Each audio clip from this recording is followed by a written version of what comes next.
नमस्कार बच्चों, कैसे हो आप सब। जी हाँ, तो आज हम शुरू करने जा रहे हैं BSTC फर्स्ट ईयर की क्लास, जो कि इंग्लिश लैंग्वेज की क्लास होगी। तो जैसा कि आप सब जानते हैं कि कोई भी काम शुरू करने से पहले मैं क्लास में हमेशा मंत्रोच्चारण के साथ शुरू करती हूँ। तो ठीक वैसे ही आज हम सब मिलकर गायत्री मंत्र से अपने क्लास की शुरुआत करेंगे। सभी अपनी आंखें बंद करेंगे एवं हाथ जोड़ लेंगे। ओम भूर्भुवः स्वः तत्सवितुर्वरेण्यं भर्गो देवस्य धीमहि धियो यो नः प्रचोदयात्। ओम शांति शांति शांति। इस मंत्र के साथ शुरुआत करने के बाद सबसे पहले हम बात करते हैं कि पिछले साल हम रूबरू होके एक दूसरे से आई कांटेक्ट करके पढ़ा करते थे, लेकिन समय परिवर्तनशील है और कहते हैं ना कि आगे के समय को किसने देखा है। तो ठीक वैसे ही एक पूरे विश्व के सामने ऐसी आपदा आन पड़ी है जिसके नेगेटिविटी के साथ साथ हमें उसने कुछ पॉजिटिव सिखाया है। और हर एक अध्यापक का कर्तव्य होता है और मानना होता है कि वो अपने बच्चों को ज्ञान के साथ साथ पॉजिटिव रहना सिखाए किसी भी सिचुएशन में। और इस स्थिति की वजह से पॉजिटिव क्या है कि हम और आप एक ऐसी तकनीक के माध्यम से जुड़ गए हैं कि कोसों दूर बैठे भी हम एक दूसरे की बात को सुन समझ सकते हैं, एक दूसरे की समस्याओं से रूबरू हो सकते हैं। थोड़ा सा मैं अपनी संस्कृति को जोड़ते हुए मुख्य विषय की ओर चलूँगी। देखिए, सबसे पहले हम बात करते हैं कि हमारी संस्कृति में वेदों में ये चीज़ हमें सुनने को मिलती है और मैं आपको कक्षाओं में बड़ी ही बार इस चीज़ का जिक्र करती हूँ कि ये टेक्निक है, ये बड़ी पुरानी है, हम इसके हमेशा से यादी हैं। जैसे कि वेदों में ठीक इसी तरह ऋषि मुनि अपने ज्ञान की धारा को अंतर्दृष्टि द्वारा अपने विद्यार्थियों के अंतर समर्पित करते थे। ठीक उसी प्रकार आज एक तकनीक का माध्यम हमें आपस में जोड़ रहा है। तो हम अपनी संस्कृति से जुड़ते हुए एक ऐसी आंग्ल भाषा का अध्ययन करेंगे जो आज के समय की मांग बनती जा रही है। लेकिन याद रखना बच्चों, यह सिर्फ मांग है, यह हमारी मजबूरी नहीं है। ऐसा नहीं है कि इसके बिना हमारा काम नहीं चलता।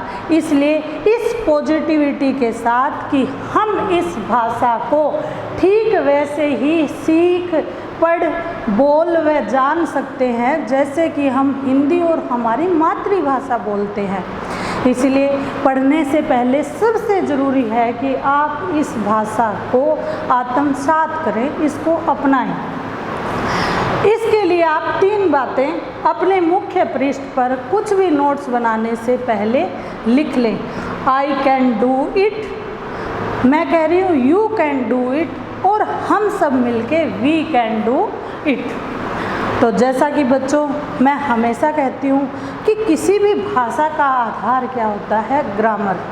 तो आज हम सबसे पहले उप विषय ग्रामर को पढ़ेंगे और ग्रामर में भी सबसे पहले हम मुख्य उस टॉपिक की बात करेंगे कि जिस टॉपिक पर पूरी इंग्लिश ग्रामर का स्ट्रक्चर बेस्ड है। जी हाँ, आप समझ ही गए होंगे। सबसे पहले आज हम बात करेंगे टेंस की। किसकी बात करेंगे? टेंस की। जी हाँ, तो आप सब मेरे साथ बोलेंगे, घर पे ही रिपीट भी करेंगे। अब किसी भी भाषा को सीखने का सबसे सरल तरीका क्या होता है कि पहले उस भाषा को अपनी मातृभाषा या राजभाषा में समझें। क्यों? क्योंकि जैसा कि मैंने तुम्हें पिछली क्लासों में बताया है कि हर एक भाषा का स्ट्रक्चर लगभग सिमिलर होता है, उसमें डिफरेंस होता है ग्रामर का और शब्दों की प्रोनंसिएशन का, शब्दों की बनावट का। जैसे उदाहरण के तौर पे हिंदी में हम इसे कहेंगे श्याम पट और इंग्लिश में इसे कहेंगे ब्लैक बोर्ड। तो आपको रटने की ज़रूरत नहीं है, इसको समझने की ज़रूरत है और समझने के लिए हम इसको हिंदी और इंग्लिश दोनों में समझते जाएंगे। जी हाँ, तो टेंस का हिंदी में मतलब होता है काल, और काल को अगर हम व्यवहारिक शब्दावली में ढालें तो काल का मतलब होता है समय।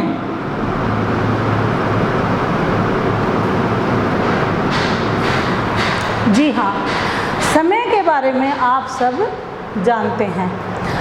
अब समय की 3 फॉर्म होती हैं बड़ी बड़ी। कोई भी व्यक्ति है, या आप ये लगाओ कि मैं और आप हैं, कोई भी बात कर रहे हैं तो हम लगभग या तो अब की बात करेंगे, या पीछे की बात करेंगे, या हम आने वाले भविष्य की बात करेंगे। आप इसको बड़ी थोड़ा आसान करने के लिए ऐसे समझ सकते हैं। आप सब ने मूवी देखी होगी अमर अकबर एंथनी, है ना? जी हाँ, मूवी की बात सुनते ही मुझे पूरा अंदाज़ा है कि आप चाहे परोक्ष रूप में बैठे हैं लेकिन आपके चेहरे पर मुस्कान होगी। तो ठीक आपकी स्टडी को भी आप एक मूवी मान के पढ़िए। जी हाँ, तो अमर अकबर एंथनी, तो आप ये सोच लीजिए कि ये टेंस है, ये मूवी है और इसमें 3 कैरेक्टर हैं। उनका नाम क्या है? नंबर 1 प्रेजेंट, नंबर 2 पास्ट और नंबर 3 क्या हो जाएगा? फ्यूचर। अब देखिए, इसको एक दूसरी तरह से भी आप देख सकते हैं। जैसे एक पिता है जिसका नाम है टेंस और उसके 3 पुत्र हैं, उन पुत्रों का नाम क्या है? प्रेजेंट, पास्ट और फ्यूचर। बच्चे आपको ध्यान होगा कि साउथ में किसी भी पुत्र के नाम के आगे उसके पिता का नाम के कुछ वर्ड जुड़ते हैं, तो वैसे ही हम सोच लेंगे कि इस पिता का नाम इन पुत्रों के पीछे जुड़ेगा। तो क्या हो जाएगा? प्रेजेंट टेंस, पास्ट टेंस और फ्यूचर टेंस। अब आप सबको पता है कि वंशावली होती है, तो अब अगर पिता हैं, पुत्र हैं, तो जाहिर सी बात है उनके भी पुत्र होंगे। तो आप ये सपोज कीजिए कि मानो प्रत्येक के 4 पुत्र हैं और चारों पुत्रों के नाम आपको मैं यहाँ सामने लिखकर बता रही हूँ। इसको हम A, B, C, D से डिनोट करेंगे। A इंडेफिनिट,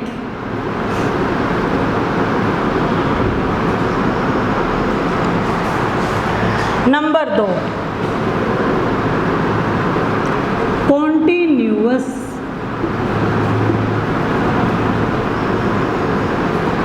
नंबर 3 परफेक्ट,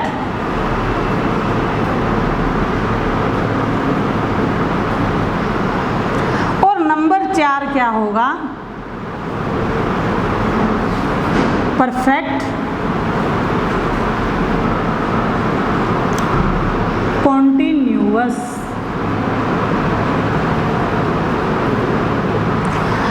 अब मान लीजिए दोस्तों कि इन तीनों पुत्रों को बाय चांस ये 4 ही नाम पसंद आए। इन्होंने एक डिक्शनरी में सोचा कि हम अपने पुत्रों का नाम ढूंढते हैं और बाय चांस सहमति, या फिर आप ये देख लीजिए कि कोइंसिडेंट ऐसा हुआ कि इनको सेम नाम ही पसंद आए।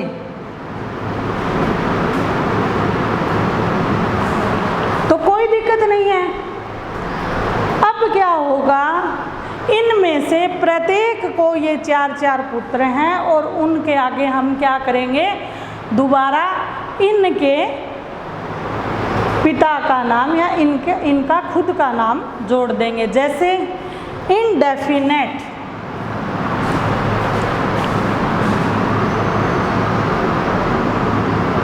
Present tense, indefinite, present tense, continuous, present tense, perfect, present tense और परफेक्ट कंटिन्यूअस प्रेजेंट टेंस। ठीक है, ठीक इसी तरह indefinite past tense, continuous past tense, perfect past tense और परफेक्ट कंटिन्यूअस पास्ट टेंस। और ठीक इसी तरह से फ्यूचर, फ्यूचर इंडेफिनेट टेंस, जैसे हम इसको ऐसे देख सकते हैं, और future, future indefinite tense, future continuous tense, future perfect tense, future perfect continuous tense. जहाँ तक मुझे अंदाज़ा है कि आप सबके दिमाग में एक यह स्टोरी बैठ गई होगी, अगर नहीं भी तो एक बार हम पुनः प्रयास करते हैं। जैसे कि सबसे पहले एक मूवी है, उस मूवी का नाम है टेंस, और उसमें 3 बड़े मज़ेदार किरदार हैं, बड़े इंटरेस्टिंग किरदार हैं, क्योंकि हम वही मूवी देखना पसंद करते हैं जिसके किरदार हमें अच्छे लगते हों। तो ठीक उसी तरह आप ये देखिए कि टेंस के 3 बेटे हैं, उसमें से पहले बेटे का नाम प्रेजेंट है, दूसरे बेटे का नाम पास्ट है और तीसरे बेटे का नाम फ्यूचर है।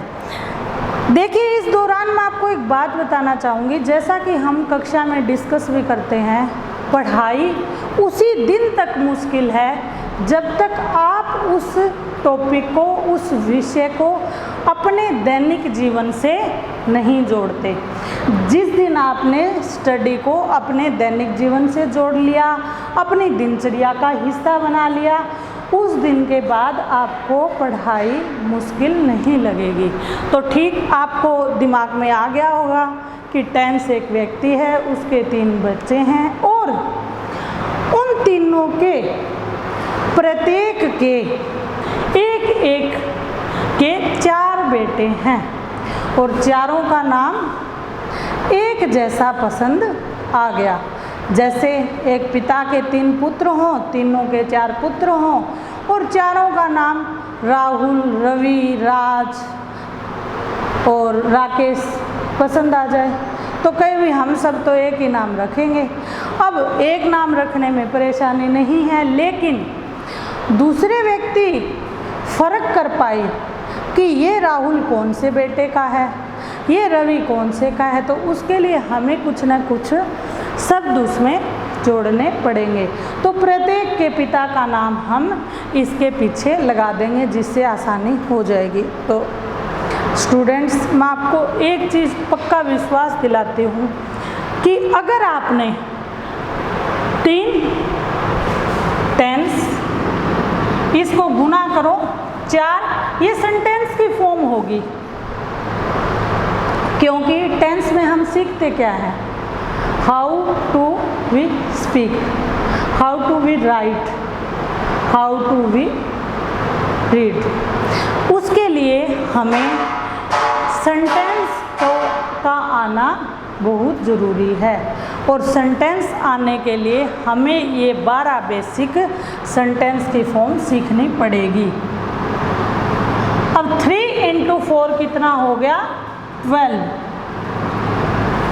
यानी शुरुआत में मुख्य तौर पर यदि हमने ये 12 किसी बात को कहने के ढंग सीख लिए तो हमारे लिए जो कठिनाई है, इंग्लिश भाषा तक पहुंचने का जो मार्ग है वो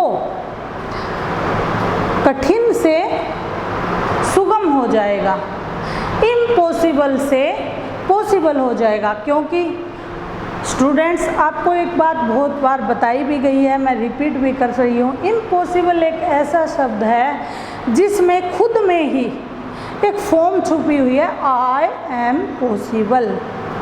ठीक है, तो चलिए दोबारा हम एक बार बड़ी रुचि से इस चीज़ को याद करते हैं। टेंस का मतलब काल, समय, और समय अपनी मोटी मोटी 3 दशाओं में हमारे सामने आता है, या वर्तमान जो अब चल रहा है जिसको प्रेजेंट कहेंगे, वर्तमान, या पास्ट भूत यानी जो बीत गया, या फिर आने वाला भविष्य।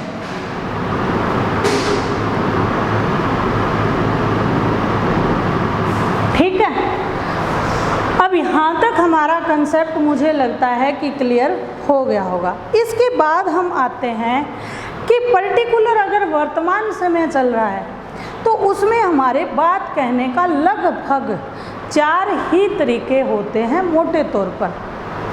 हम छोटी छोटी बातों पे बाद में जाएंगे, एक बार हम मोटे तौर पर इसको कर रहे हैं।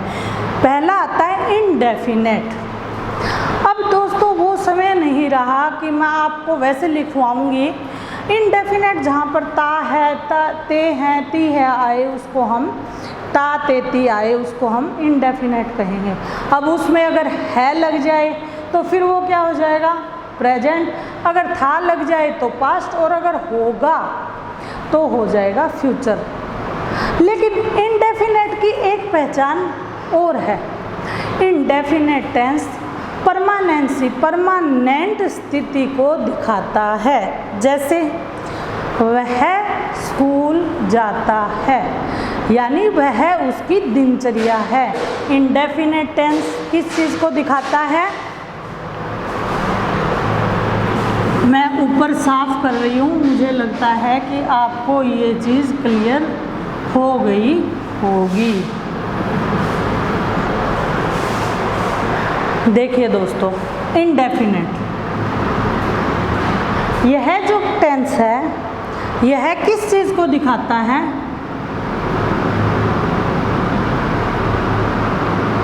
परमानेंट कोई अगर हमारी हैबिट है,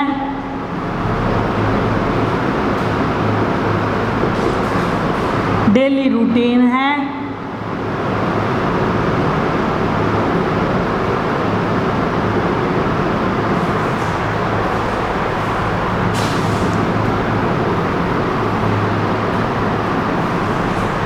इसकी जगह मैं डायली शब्द लिख देती हूँ ताकि वो चीज़ आपके ज़्यादा समझ में आ जाए। डायली बिहेवियर, ठीक है। अब आप इस चीज़ को ज़्यादा अच्छी तरीके से समझ पाएंगे। जैसे वह स्कूल जाता है, क्या हो जाएगा? Indefinite present tense. वह स्कूल जाता था, यानी जाता था सुनने से ही महसूस हो रहा है कि ऐसा कोई कार्य है जो रेगुलर कई समय तक किया गया है।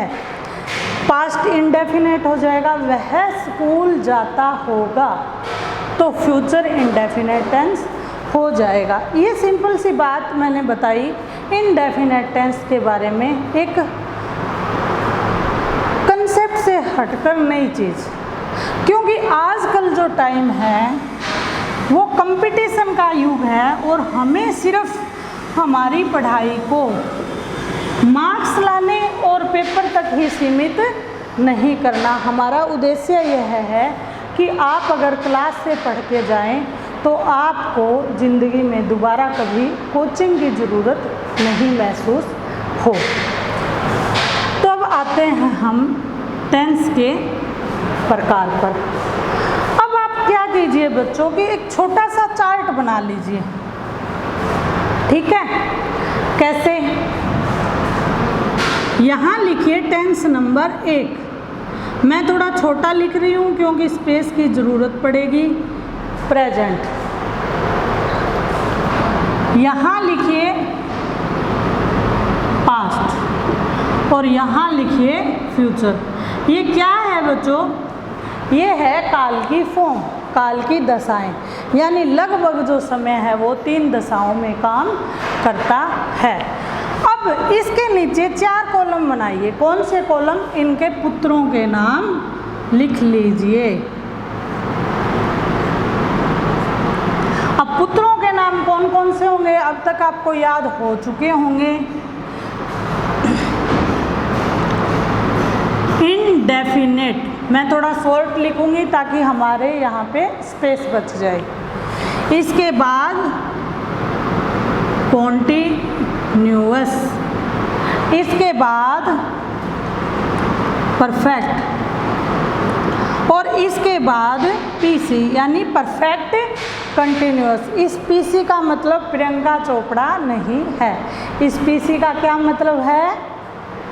Perfect continuous. ठीक है, हाँ वैसे आपको याद होना चाहिए, कोई बात नहीं है। अगर आपको ऐसे याद होगा तो कोई दिक्कत नहीं है। देखिए, जितना ज़्यादा आप स्टडी को अपने इंटरेस्ट में चेंज करेंगे, जितना ज़्यादा आप स्टडी को एक स्टोरी बनाकर अपनी दिनचर्या में, अपनी लाइफ में सेटल करेंगे, तो यह टॉपिक नहीं, कोई भी टॉपिक, कोई भी विषय आपके जल्दी समझ में आएगा। क्योंकि आप ये देखिए कि आपको सबसे ज़्यादा अपने दोस्त समझ में आते हैं।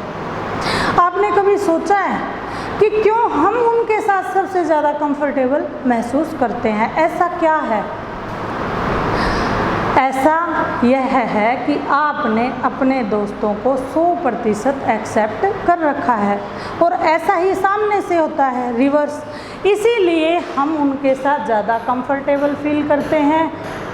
और ऐसा ही आपको टेंस के साथ करना है। तो आइए अब हम जो हमने बात की थी कि 12 सेंटेंस अगर हम कर लेते हैं तो हम इंग्लिश अच्छी तरह से सीखने की एक स्टेप आगे बढ़ जाते हैं। मैं आपको आज पहली क्लास है, बड़ा सामान्य सा, बड़ा अपनी दिनचर्या से जुड़े हुए छोटे छोटे उदाहरण और एक छोटी छोटी स्ट्रक्चर बना के दूंगी। ठीक है, बस आप दिल से जुड़े रहिए और एक दृढ़ निश्चय करके बैठिए कि हमें सीखना है और हमें इसमें इंटरेस्ट आ रहा है। वैसे मेरी एक्चुअल जो प्रत्यक्ष क्लासेज होती हैं वो बहुत इंटरेस्टिंग होती है, ऐसा मेरा अब तक का अनुभव है। लेकिन देखिए, आज मुझे भी पहली बार ऑनलाइन क्लास रिकॉर्ड करने में ठीक वैसा ही महसूस हो रहा है जब हम पहली बार विद्यार्थी बने थे। जी हाँ, मैं आपको हमेशा कहती हूँ, नया सीखने के लिए तत्पर रहना चाहिए। और इस दुनिया में एक टीचर ऐसी चीज़ बनाई है भगवान ने, जो 80 साल की, 60 साल की, 70 साल की उम्र में भी सीखने के लिए बड़ा लालायत रहता है। और इसी जज्बे के कारण और आपके प्यार और स्नेह के कारण आज हम इस टेक्नोलॉजी के माध्यम से एक नए तरीके से सीख रहे हैं। और एक बात और कि प्रिंसिपल सर के माध्यम से मुझ तक पहुंची है कि बच्चे आपको याद करते हैं, तो मैं भी इस टेक्निक के माध्यम से आप तक एक बात पहुंचाना चाहती हूं कि ऐसा कोई भी दिन नहीं होता जिस दिन मुझे भी आप सबकी याद नहीं आती। लेकिन प्रेयर करेंगे भगवान से ये विपरीत समय जल्दी से जल्दी ठीक हो और हम दोबारा एक बार वैसे ही रूबरू मिलें। जी हाँ, तो दोबारा हम आते हैं प्रेजेंट इंडेफिनेट टेंस पे। अब मैंने इंडेफिनेट टेंस की आपको पहचान बताई है, आइडेंटिफिकेशन बताई है। इसकी पहचान क्या है? जिस वाक्य के अंत में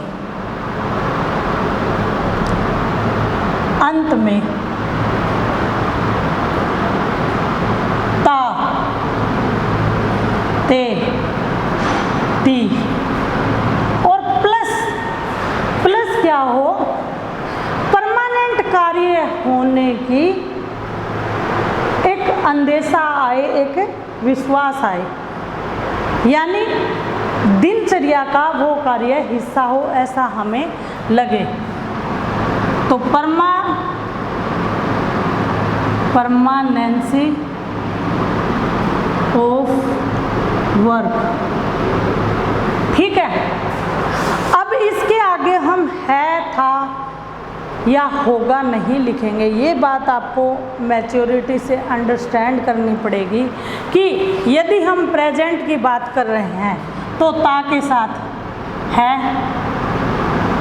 जुड़ जाएगा, ते है बहुवचन है तो इसके साथ हैं जुड़ जाएगा, और ती के साथ सेम है जुड़ेगा। और यदि हम पास्ट की बात करें तो ता के साथ था, थे और थी जुड़ जाएगा। और यदि हम फ्यूचर की बात करें तो गा, गे, गी जुड़ जाएगा, ठीक है। इसके बाद यदि हम कंटिन्यूअस की बात करें तो कंटिन्यूअस का मतलब होता है निरंतरता। ये जो लाइन है बच्चों, आप इस लाइन को इसमें ऐड करेंगे, इस लाइन में ऐड कर लेंगे और आपका ये बड़ा सिंपल सा आसान सा चार्ट तैयार हो जाएगा। कंटिन्यूअस में है निरंतरता। कैसी निरंतरता? जिसमें समय का बोध न हो और आपको साधारणतया पता चले। जैसे मैं अब आपको पढ़ा रही हूँ, ये कार्य निरंतर चल रहा है।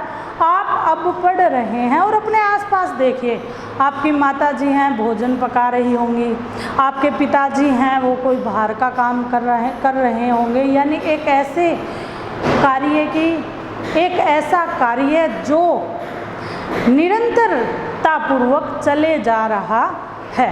अब उसको दर्शाने का हमें तरीका पता करना है। सबसे पहले हम पहचान करेंगे कि कौन से शब्द हमें यह पहचान कराएंगे कि इसमें निरंतरता है। और मैं ये पीछे है, था, थे, थी यहाँ नहीं लिखूँगी, ये ऊपर ही हैं। जैसे कंटिन्यूअस में लगेगा रहा,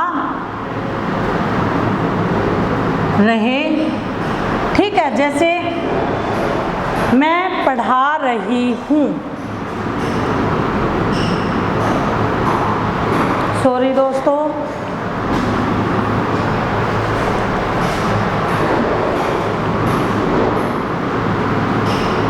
रही हूँ, इसमें हूँ भी एक ऐड करना पड़ेगा आपको, ठीक है। रहा हूँ, रहे हैं, रही हूँ, ठीक है। इसके बाद यहाँ रहा, रहे, था लग जाएगा, रही, थी। और फ्यूचर में क्या लगेगा? मैं पढ़ा रहा हूँगा। जैसे कल की बात करें, कल इस समय मैं पढ़ा रहा हूँगा।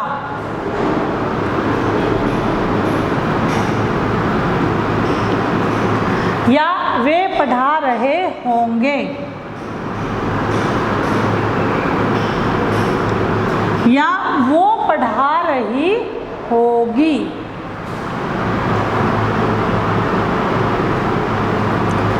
इसको आप दूसरी तरह से भी डिनोट कर सकते हैं। पढ़ा रहा होगा,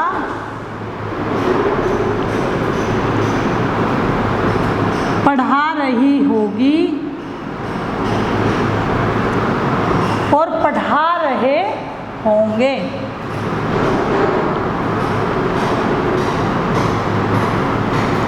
ठीक है, ये फ्यूचर, ये पास्ट और ये प्रेजेंट। यहाँ तक आपके समझ में आ रहा है? इसके बाद बात करते हैं परफेक्ट की। तो परफेक्ट जो शब्द है वो किस चीज़ को डिनोट करता है? वो ऐसी चीज़ की तरफ इशारा करता है जहाँ कार्य पूर्ण रूपेण घट चुका हो, बीत चुका हो, कार्य पूरा हो गया हो।